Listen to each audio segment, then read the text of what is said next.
In the news tonight, His Majesty the King meets with Muslim members of the British Parliament and underlines the key role Muslim leaders in Europe can play to clarify Islamic values of moderation. EU governments meeting in Brussels failed to renew an arms embargo on Syrian rebels, and the Syrian Foreign Ministry condemns the decision as an obstacle towards a political solution to the crisis. And a fresh wave of violence in Iraq kills 5 people and wounds 26, and Prime Minister Noor al-Maliki vows his government is determined to confront militants.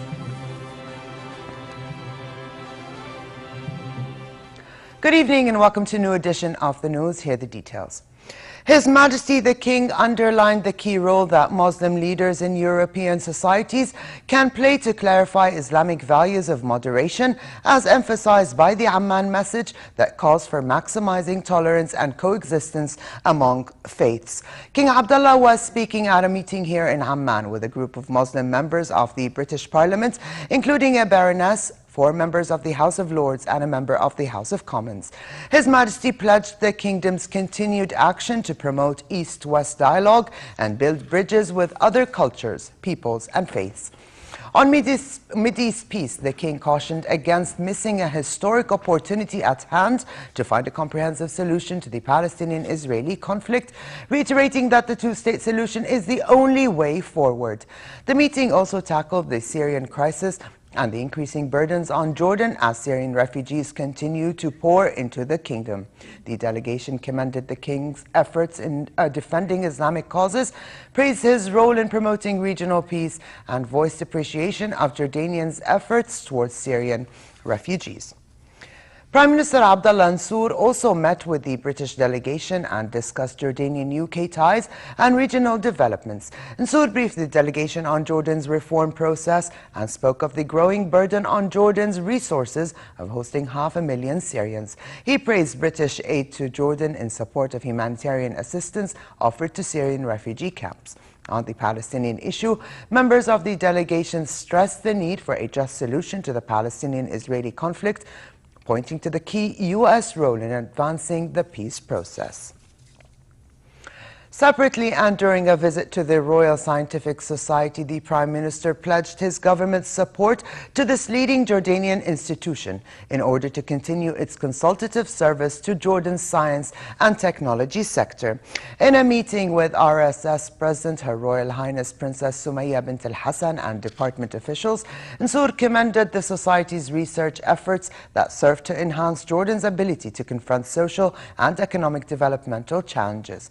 Accompanied by a number of cabinet ministers, the Prime Minister inspected a solar electricity plant where he was briefed on the Society's efforts to cover part of its energy consumption through the use of renewable energy.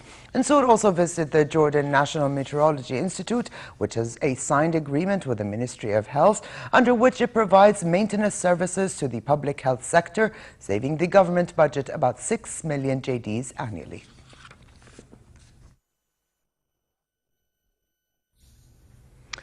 Over to the crisis in Syria, Russian Foreign Minister Sergei Lavrov said efforts to convene an international peace conference on Syria are being undermined by actions backed by Western countries.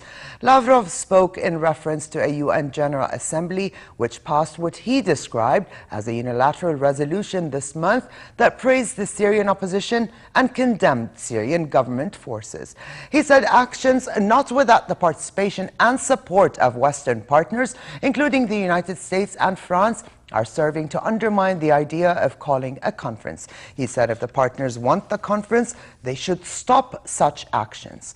In Brussels, meanwhile, EU governments have failed to renew an arms embargo on Syrian rebels due to differences in opinion, but said Britain and France have made a commitment not to lift the embargo before August. Hala Dababne has more. Disputes over arms for Syria cloud US-Russian peace drive. European Union governments failed to reach an agreement on easing an arms embargo on Syria, opening the way for Britain and France to supply weapons.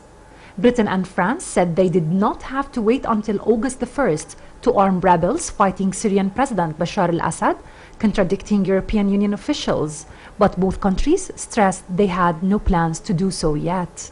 We have agreed as member states to make clear commitments about the restrictions on any arms that we would supply on common rules, on the basis of common rules. And I think the whole of the European Union is very strongly committed to a political settlement in Syria.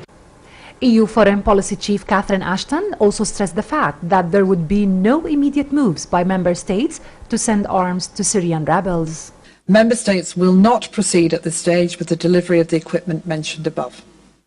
The Council will review its position before the 1st of August 2013 on the basis of a report by the High Representative after having consulted the UN Secretary-General on the developments related to the US-Russia initiative and on the engagement of the Syrian parties.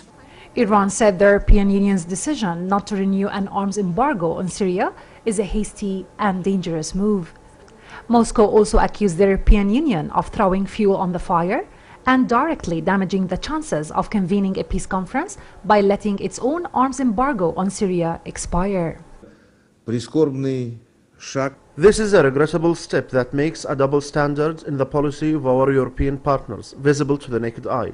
You cannot on one hand declare your intention to stop the bloodshed, but on the other hand move in the direction of pumping Syria with yet more weapons.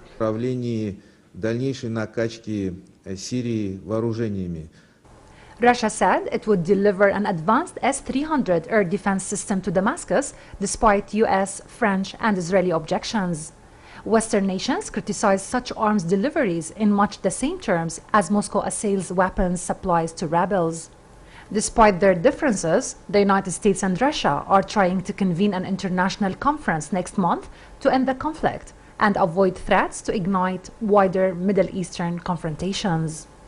Hala Dababne for the News at 10.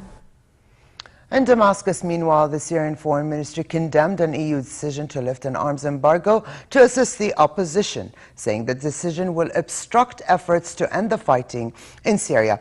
In a statement, the Syrian Foreign Ministry said the EU decision only serves as an obstacle towards a political solution to the crisis. And on the ground, heavy gunfire and rocket strikes continued, specifically around the capital, Damascus.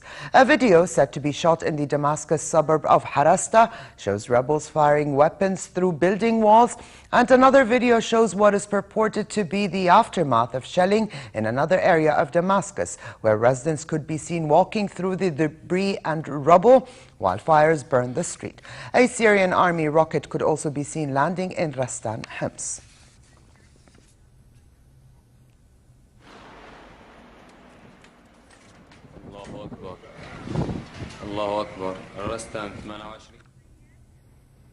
And fresh violence in Iraq, where at least 5 people were killed and 26 others wounded in a car bomb attack that targeted the Shiite neighborhood of Sadr city.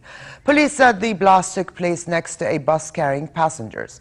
According to a UN count, more than 700 Iraqis were killed in terrorist attacks last month, the highest monthly toll in almost 5 years. So far in May, more than 300 have also lost their lives. The attack came after a wave of bombings yesterday in markets in Shiite neighborhoods across Baghdad that killed more than 70 people. Here's more in this report. Residents of Baghdad's Hurriya district woke up to scenes of destruction early Tuesday following a wave of bombings in Shiite neighborhoods across the capital. More than 70 people were killed in Monday's blasts, while scores more wounded were taken to hospital.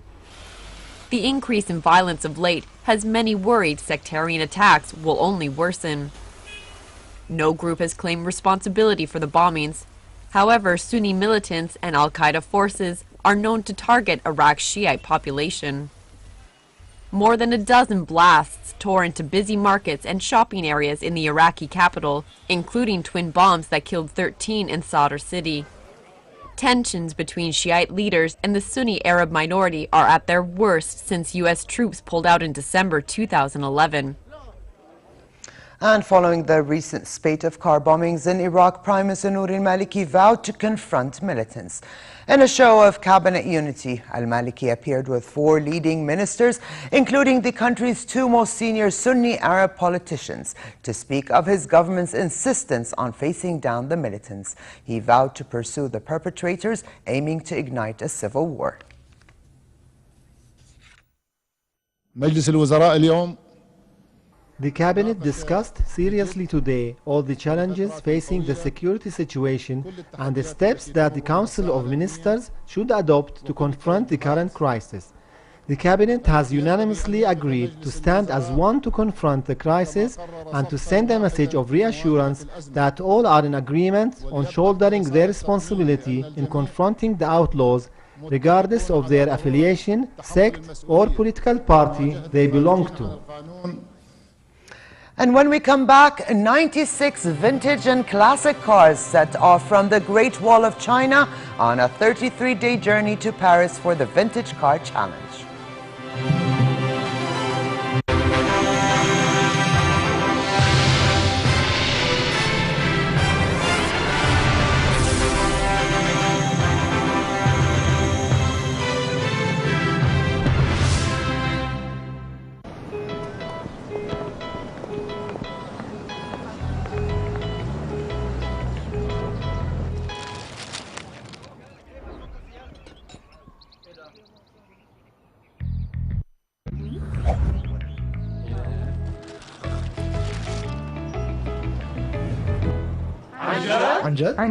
عن جد مع الغد الكل ربحان. اشترك أو جدد اشتراكك لمدة عامين لتحصل وتربح العديد من الجوائز.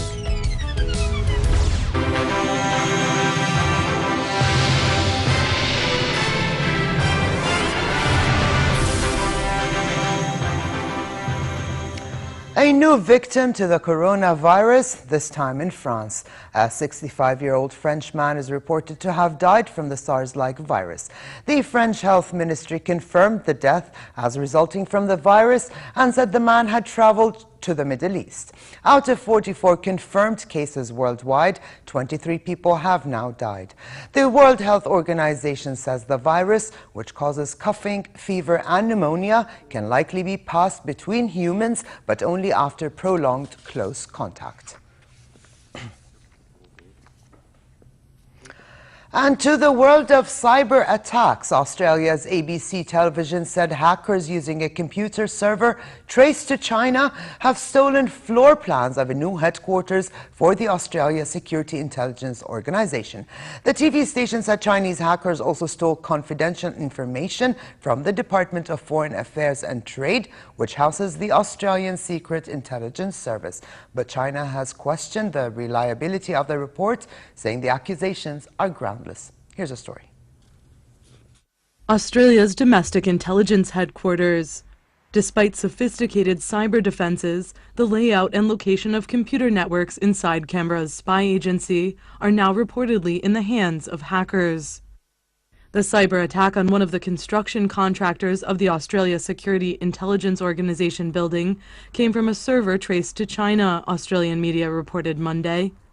Foreign Minister Bob Carr said the attack would not damage Canberra's ties with Beijing. But it's got absolutely no implications for a strategic partnership. We have enormous areas of cooperation with China. I won't comment on whether the Chinese have done what is being alleged or not. Previous cyber attacks forced late design changes to the $600 million building.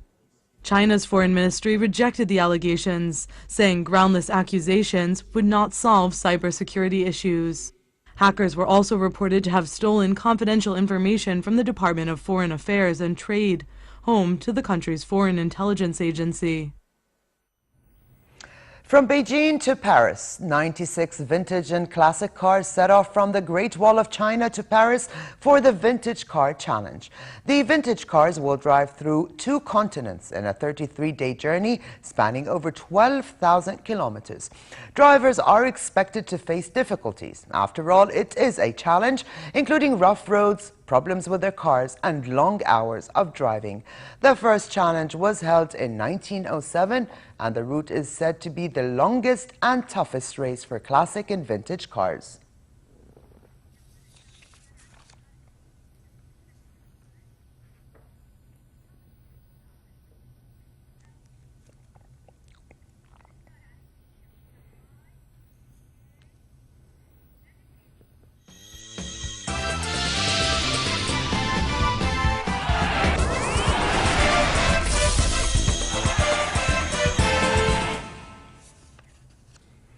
We begin with football and the Argentine Championship that saw San Martin crush Lanús 3-1. San Martin got themselves ahead after just 8 minutes with Gaston Caprari netting a goal. Just before the half hour, Fernando Barrientos leveled for Lanús, but in the second half it was all San Martin. Damian Ledesma and Claudio Riano scored the 2 remaining goals. The result leaves Lanús 4 points behind leaders Newell's Old Boys with 28 points and dropped to 3rd place, 1 point behind River Plate.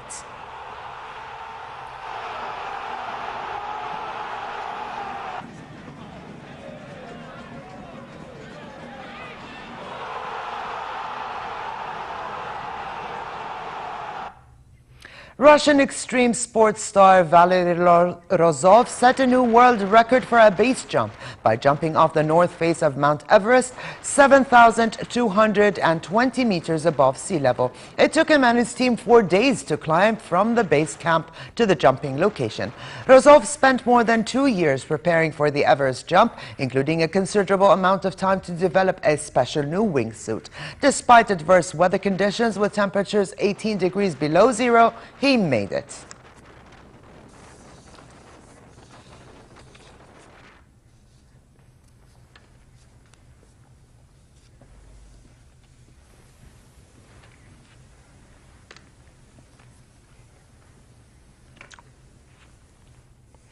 And finally, to the weather outlook. Fair tonight in most regions with northwesterly moderate winds. A slight rise in temperature is expected tomorrow, whereby it will be moderate in hilly areas and relatively hot in other parts of the kingdom. Winds will be northwesterly to northeasterly moderate. Further south in the Gulf of Aqaba, it will be mild tonight, but hot tomorrow with northerly moderate winds and slightly high seas. Here now is a look at temperatures forecast for tonight and tomorrow.